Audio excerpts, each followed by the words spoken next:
Assalamualaikum warahmatullahi wabarakatuh. Saya Helmia Marwanur Ajija dari semester 2C Fakultas Hukum Universitas Surya Kencana. Kali ini saya akan mereview perkuliahan pertemuan ketujuh, yaitu responsi dari bab pertama sampai bab keempat. Yang bab pertama yaitu pengertian hukum pidana. Hukum pidana merupakan hukum publik yang mengatur hubungan antara individu atau perseorangan dengan negara. Hukum pidana dibagi dalam hukum pidana material dan hukum pidana formal. Kemudian ada fungsi hukum pidana, yaitu fungsi umum dan fungsi khusus. Sumber hukum pidana yaitu KUHP WPSNI mulai berlaku 1 Januari 1918, kemudian peraturan-peraturan lain di luar KUHP, kemudian ada memori penjelasan KUHP, ada hukum pidana adat atau hukum pidana tidak tertulis. Pengertian hukum pidana material atau hukum pidana objektif adalah keseluruhan peraturan yang memuat larangan atau keharusan dan bagi yang melanggarnya diancam dengan pidana. Berisi keharusan dan larangan yang harus dilaksanakan diatur berdasarkan asas legalitas. Kemudian contohnya yaitu KUHP dan beberapa peraturan di luar KUHP. Hukum pidana formal yaitu keseluruhan peraturan yang memuat hak atau cara-cara negara untuk memberikan pemindanaan terhadap orang-orang yang melakukan perbuatan yang terlarang, merupakan hak negara yang dilakukan oleh aparat penegak hukum atau kriminal prosedur. Contohnya yaitu KUHP atau Undang-Undang Nomor 8 Tahun 1981. Pembagian Kitab Undang-Undang Hukum Pidana yang ada bagian yang bersifat umum, berlakunya untuk seluruh lapangan hukum pidana. Kemudian ada bagian khusus mengatur perbuatan-perbuatan mana yang dapat dipidana dan disertai ancaman berupa sanksi bagi yang melanggarnya. Berlakunya hukum pidana menurut waktu, menurut tempat.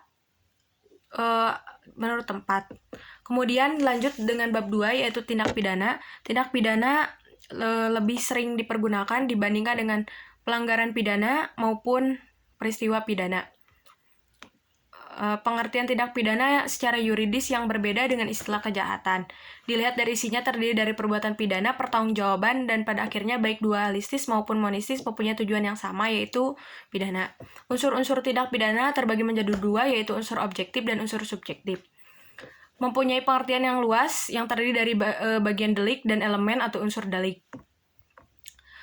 Kemudian teknik atau cara merumuskan tindak pidana yaitu dengan hanya memberikan nama yuridis atau kualifikasi tanpa menyebut unsur-unsurnya, kemudian hanya menentukan unsur-unsurnya tanpa memberikan kualifikasi atau nama yuridisnya, kemudian memberikan kualifikasi dan unsur-unsur serta nama yuridisnya. Ada subjek tindak pidana yaitu hanya manusia untuk tindak pidana umum dan manusia dan korporasi untuk tindak pidana umum dan khusus. Jenis-jenis tindak pidana menurut KUHP ada kejahatan, ada pelanggaran. Menurut doktrin ada delik formil, ada delik material, ada delik khusus, delik umum, delik politik, dan delik umum. Lanjut bab 3 yaitu pembaruan hukum pidana di Indonesia. Sejarah berlakunya KUHP di Indonesia berasal dari WPS Belanda melalui pasal 75 RR Jou pasal 131 sejak 1 Januari 1918. Alasan diadakan pembaruan KUHP yaitu ada alasan politis, sosiologis, praktis, dan adaptif. Cara-cara melakukan pembaruan KUHP ada kriminalisasi, deskriminalisasi, rekriminalisasi, devenalisasi, dan mitigating.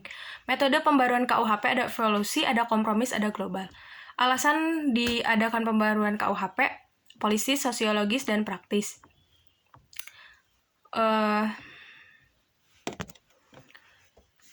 Kemudian lanjut ke bab 4 atau hubungan sebab akibat yang biasa disebut dengan kausalitas.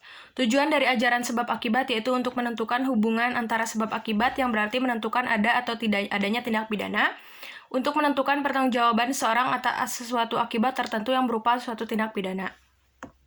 Teori ajaran sebab akibat terbagi menjadi 3, ada teori conditio sine qua non, ada teori individualisasi, dan teori generalisasi. Kemudian mungkin itu yang dapat saya sampaikan. Mohon maaf banyak kesalahan. Wassalamualaikum warahmatullahi wabarakatuh.